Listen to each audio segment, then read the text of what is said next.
पवन खेड़ा कितना बड़ा फैक्टर साबित हुए, कांग्रेस ने कैसे सेल्फ गोल कर लिया?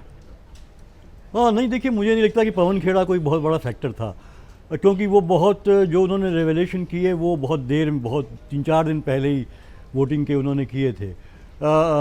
ऑलरेडी ये एक वहाँ पे चीज़ें थी, दिख रही थी कि heavily loaded in favour of BJP and Hemant विश्व शर्मा ने जिस तरह से वहाँ पे काम किया, एक तो पोलराइजेशन भयंकर किया, दूसरा जो डेमोग्राफिक चेंज किया गया, उसे डिलिमिटेशन किया गया, उसमें जो मुस्लिम बहुल इलाके कम से कम 20 सीटें, 20-22 सीटें जो है मुस्लिम बहुल वाली वो कम हो गई, और हिंदू जो वोट वाली सीटें हैं वो बढ़ गई, कम से 11-12 सीटें कितनी बढ़ गई थी उसमें।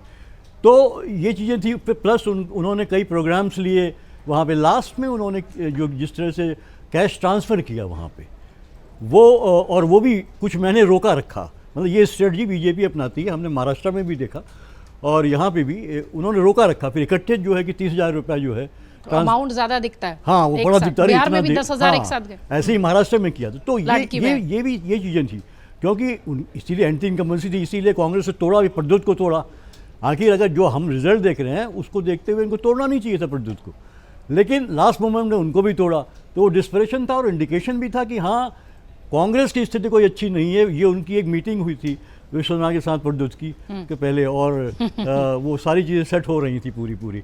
मुझे लगता है ये एक पोलराइजेशन बहुत तेज़ी से हुआ था और किया था विश्व शर्मा ने जानबूझ के। जो उनके स्टेटमेंट देख लीजिए, प्रैक्टिकल लेवल पर उन्होंने किया, जो क्या नाम डिलिमिटेशन किया 2023 में पूरा उस तरीके से अपने हिसाब से कौन कॉन्स्टिट्यूंसी, महिला वोटर्स पे खास फोकस, महिला वोटर फोकस, महिला वोटर बहुत इंपॉर्टेंट है। हम बंगाल में भी देख रहे हैं उनका शिफ्ट जो है महिला का बीजेपी की तरफ। पूरा तमिलनाडु बदल गया, तमिलनाडु बदल गया, हर जगह। महाराष्ट्र में यही हुआ था, तो महिला बहुत इंपॉर्टेंट हो गई। महिला जो आधी आबादी है उसमें भी अब बढ़ चढ़ के जो है वो वोट दे रही है, तो वो बहुत फैक्टर, उसको सबको एड्रेस, हर पार्टी एड्रेस कर रही है।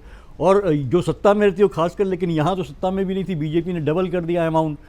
तो मुझे लगता है कि वो स्थिति बनी। तो आसाम में वो महिलाओं को खुश करना, और एक पोलराइजेशन भयंकर हुआ था वहाँ पे, एंटी मुस्लिम, और कांग्रेस का फाइट उतनी मजबूत नहीं थी जितनी होनी चाहिए थी।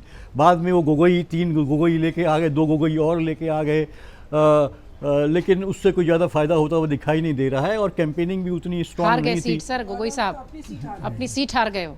हाँ, तब भी हार गए सीट, मतलब ये बहुत बड़ी बात है। मतलब लेकिन एक बात और जो है इसमें ध्यान देने की है कि जो है कि हेमंत विश्व शर्मा, उन्होंने जो है मीडिया को एड्रेस करे तो कई बार कहा, जसवाल मुझे नहीं, देखिए बीजेपी की तो 95 से 100 सीट आएंगी, 90 से 100 सीट आएंगी, और कांग्रेस की 25 आएंगी।